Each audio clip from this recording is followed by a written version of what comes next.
وَلَنَبْلُوَنَّكُمْ بِشَيْءٍ مِّنَ الْخَوْفِ وَالْجُوعِ وَنَقْصٍ مِّنَ الْأَمْوَالِ وَالْأَنفُسِ وَالثَّمَرَاتِ وَبَشِّرِ الصَّابِرِينَ۔ فرمایا میں ضرور تمہیں آزماؤں گا، میں ضرور تمہیں آزماؤں گا، خوف دے کر، جانوں مالوں پھلوں کی کمی دے کر، اور اگر تم نے صبر کیا تو میرے محبوب انہیں جنت کی اور میری رحمت کی خوشخبری سنا دیجئے۔ اگر کوئی نیک بیمار پڑ جائے تو اس کی اللہ آزمائش فرما رہا ہوتا ہے، اس کی اللہ آزمائش کرتا ہے، اللہ تبارک و تعالیٰ اس پر فضل فرماتا ہے، اس کی آزمائش کرتا ہے۔ پھر ان مصیبتوں پر جو شخص صبر کرے، رب فرماتا ہے اگر میری رضا پہ راضی ہو گیا تو ان اللہ مع الصابرین، باقی نیکیوں پر میں ثواب دیتا ہوں، اور جو کوئی صبر کرتا ہے رب فرماتا ہے میں اس کا بن جایا کرتا ہوں، صبر کرنے والوں کے ساتھ ہو جاتا ہوں۔ اور جب اللہ آزمائش ڈالتا ہے نا تو جو کام سیدھے ہوتے ہیں وہ بھی الٹے ہونے شروع ہو جاتے ہیں۔ جب خدا کی طرف سے وَلَنَبْلُوَنَّكُمْ بِشَيْءٍ مِّنَ الْخَوْفِ وَالْجُوعِ وَنَقْصٍ مِّنَ الْأَمْوَالِ وَالْأَنفُسِ وَالثَّمَرَاتِ، جب اللہ کی طرف سے آزمائش آتی ہے، جب انسان پر اللہ کی طرف سے کوئی چیز نازل ہوتی ہے، آپ سونے کو ہاتھ رکھتے ہیں تو مٹی ہو جاتی ہے، آپ کسی طرف بھی، بہت سے دوست آ کے کہتے ہیں جی قدم آگے اٹھاتا ہوں جاتا پیچھے ہے، کیا کروں؟ تو میں اکثر عرض کرتا ہوں کہ تھوڑے دن قدم اٹھانا ہی چھوڑ دیں۔ کیا کریں؟ بیٹھ کے اللہ اللہ کریں، صبر کریں، دعا کریں۔ کچھ وقت انسان پر ایسا ہوتا ہے، تلک الایام نداولها بین الناس، جو اللہ نے انسان کے دن بدل کے رکھنے ہوتے ہیں، کچھ وقت ایسا ہو، پھر ایک وقت آتا ہے کہ وہی انسان مٹی میں ہاتھ رکھتا ہے تو اللہ اسے سونا بنا دیتا ہے۔ رب آزمائش کرتا ہے، رب آزماتا ہے۔ جو لوگ مصیبتوں پر صبر کرتے ہیں، جو لوگ مصیبتوں پر صبر کرتے ہیں، سید عالم نور مجسم شفیع معظم صلی اللہ تعالی علیہ وسلم نے فرمایا، رب فرماتا ہے ایک بندہ اللہ کی بارگاہ میں کھڑا ہوا، قیامت کا دن ہے، فرشتے نامہ اعمال کھولنے لگے۔ اللہ نے فرمایا فرشتوں تمہیں پتہ ہے میں نے اسے دنیا میں بڑے دکھ دیے تھے، اس پر بڑی آزمائشیں آئی تھیں، اس نے زندگی بڑی تکلیف میں گزاری تھی، تمہیں خبر ہے؟ یا اللہ ہم جانتے ہیں، بڑا صابر ہے، بڑا صابر ہے، اس نے صبر کے ساتھ وقت گزارا، صبر کے ساتھ اپنے اوقات کو طے کیا۔ رب فرماتا ہے جو اتنا صبر کرے میں اس کا نامہ اعمال ٹٹولوں، اس کا نامہ اعمال کھولتے ہوئے مجھے شرم آ رہی ہے، سارا کچھ لپیٹ دو اور بغیر حساب کتاب اسے جنت میں داخل کر دو۔ یہ صبر کرنے والا ہے، یہ صبر کرنے والا ہے۔ بڑی خوبصورت حدیث، بڑی، بخاری شریف میں موجود ہے۔ بخاری شریف کی یہ حدیث ایسی ہے جسے میں جب بھی پڑھتا ہوں میں چوم لیتا ہوں۔ حدیث کیا ہے؟ رسول کریم صلی اللہ تعالی علیہ وسلم نے فرمایا، رب فرماتا ہے ایک بندہ ہے، اس کو میں نے آنکھیں نہیں دی، اس کو میں نے آنکھیں نہیں دی، اندھا ہے، پیدائشی اندھا ہے یا بعد میں کسی وجہ سے ہو گیا، اس کے پاس آنکھیں نہیں، لیکن اس نے زندگی بھر صبر کیا، اس نے زندگی بھر صبر کیا۔ صبح قیامت وہ کھڑا ہوا تو رب کریم نے فرشتوں سے فرمایا، فرشتوں اس کو میں نے آنکھیں نہیں دی، بیچارہ نہ بیٹی دیکھ سکا، نہ بیٹا، نہ باپ دیکھ سکا، نہ ماں، یہ کوئی دنیا کا نظارہ نہیں کر سکا، تم بتاؤ اس کا اجر کیا ہے؟ فرشتے کہتے ہیں مولا جنت کا اعلیٰ درجہ دے دے، اللہ اسے بے حساب بخش دے۔ تو رب فرماتے اس نے ساری زندگی بغیر آنکھوں کے صبر کیا ہے، اسے صرف جنت نہیں ملے گی بلکہ آج اسے اس کا رب اپنا دیدار بھی کرائے گا۔ فرمایا قیامت میں لوگ جنت کے نظارے کریں گے اور یہ اللہ کا دیدار کرے گا، اس کو رب کریم کے جلوے دکھائے جائیں گے، اس لیے کہ یہ صابر رہا۔ اور میرے اعلیٰ حضرت فاضل بریلوی رحمۃ اللہ علیہ فرماتے ہیں جو صابر ہوتا ہے نا، توجہ ہے آپ کی، میری بات کی سمجھ آ رہی ہے؟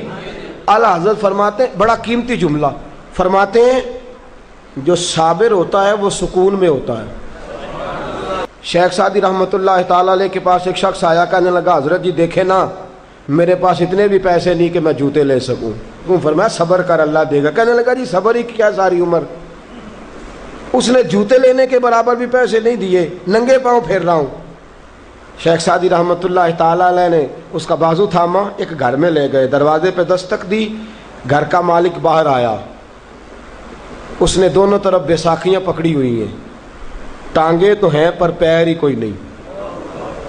فرمانے لگے بتا یہ اچھا ہے کہ تو، کہنے لگا جی میں آپ سے بھی معافی مانگتا ہوں، اپنے رب سے بھی معافی مانگتا ہوں۔ نبی پاک صلی اللہ تعالی علیہ وسلم نے فرمایا خدا اگر تجھے مصیبت دیتا ہے نا،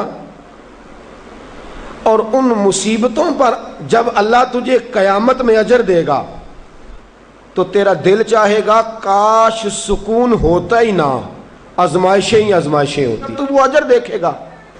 وہ کسی دانشور نے کہا تھا کہ میرا باپ انتقال کر گیا، 6 مہینے گزرے تو میرا 18 سال کا بیٹا بھی انتقال کر گیا۔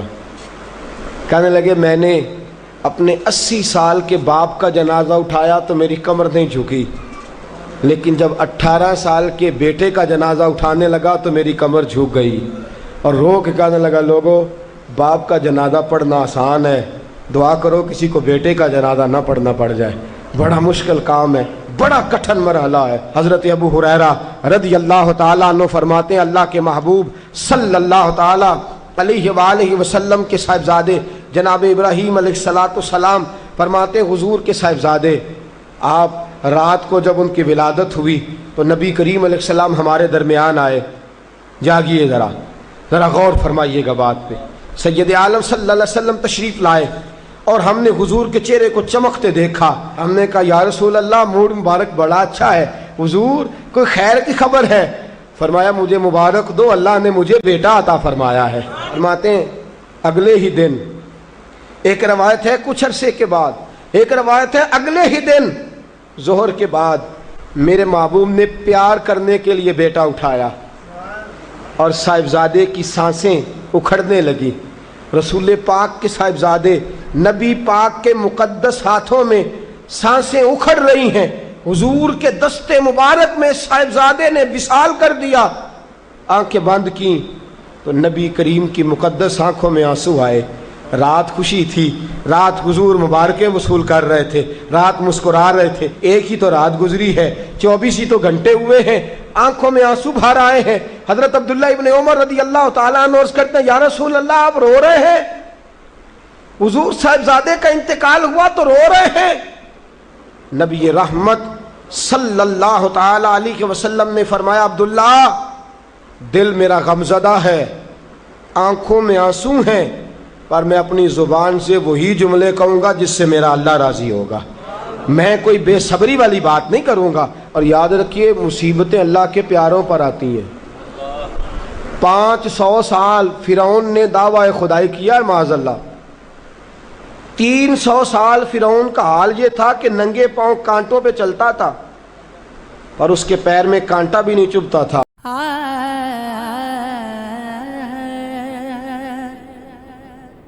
اوکھے سوکھے راہ لے کے پیڑا گیٹھ پناہ لے کے، اوکھے سوکھے راہ لے کے پیڑا گیٹھ پناہ لے کے، اس نو یاد کراتے روواں، اس نو یاد کراتے روواں، چھوٹے چھوٹے سال لے کے پیڑا گیٹھ پناہ لے کے